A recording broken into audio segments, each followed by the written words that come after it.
So I make my living by breaking into other people's computer systems. I do so with the permission of said people, but that's essentially what we do. And whenever I tell this to people, the mental image that people have is something like, this.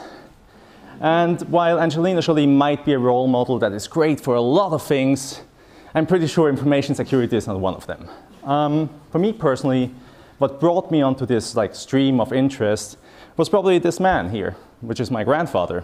He was a radio engineer, and he taught me one very important and very nice thought, which is never be afraid to approach technology for lack of confidence or knowledge about it. And being at his house was always great because I could tinker around with stuff. I was allowed to do soldering, wiring and stuff. Sometimes something broke. It didn't really matter. As long as it wasn't dangerous, I was allowed to do it. So I assume I looked something like that. That's not me. But it was really cool. And I learned a lot about technology in that time. And my parents learned a lot about the fact that it's way, way, way easier to take something apart than to put it back together.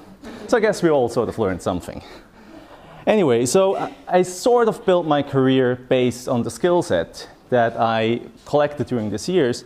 I started to work in computer security. So I started to work for a lot of banks, helping them to figure out where their weaknesses are, also other industries, plane manufacturers, all sorts of things. And these are industries that had to care for information security for a long time now.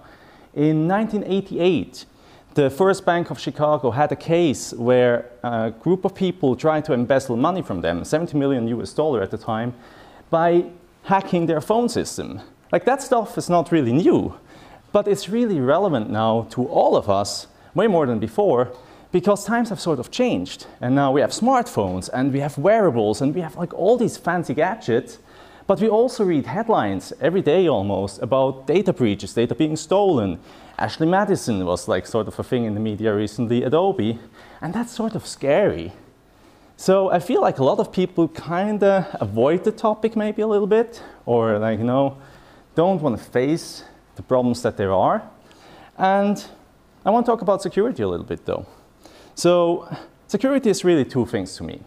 There are two things that are important. It's being secure and feeling secure. And these are two very different concepts, even though both are important.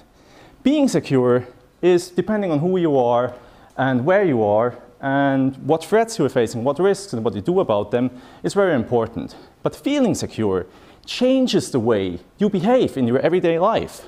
I don't know, who of you guys has ever had to call a locksmith to get into your apartment? Yeah, so a couple of them.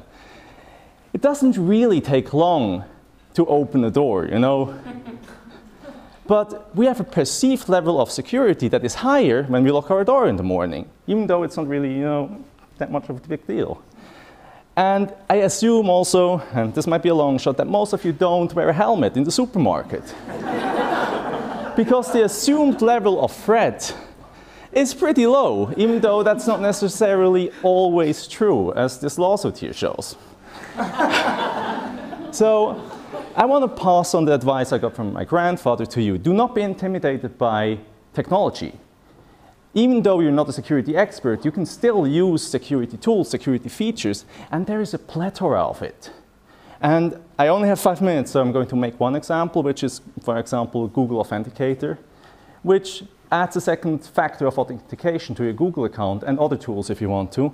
So you could write your password on that wall, even though I don't encourage it. And even then, I couldn't access your account without having also your phone. So it's really effective, and it's really, really quick. It only takes you 5 minutes to set up, and you have made a big progress. And there are a lot of things like that you can use. And they are fairly easy to set up, and they take you less than 5 minutes. Essentially less time that I spent talking to you at this point. And if you just spend 5 minutes every week trying to get something a little bit more safe for yourself, then you are far ahead of most people. So I sort of put together this list of 12 things I think you could start with. Google Authenticator is one of them, so you have 11 to go. That should cover you for roughly 3 months if you do it weekly. And I really hope that this list, link will go up any second now, will help you to feel more secure, but eventually also be a little bit more secure. Thank you.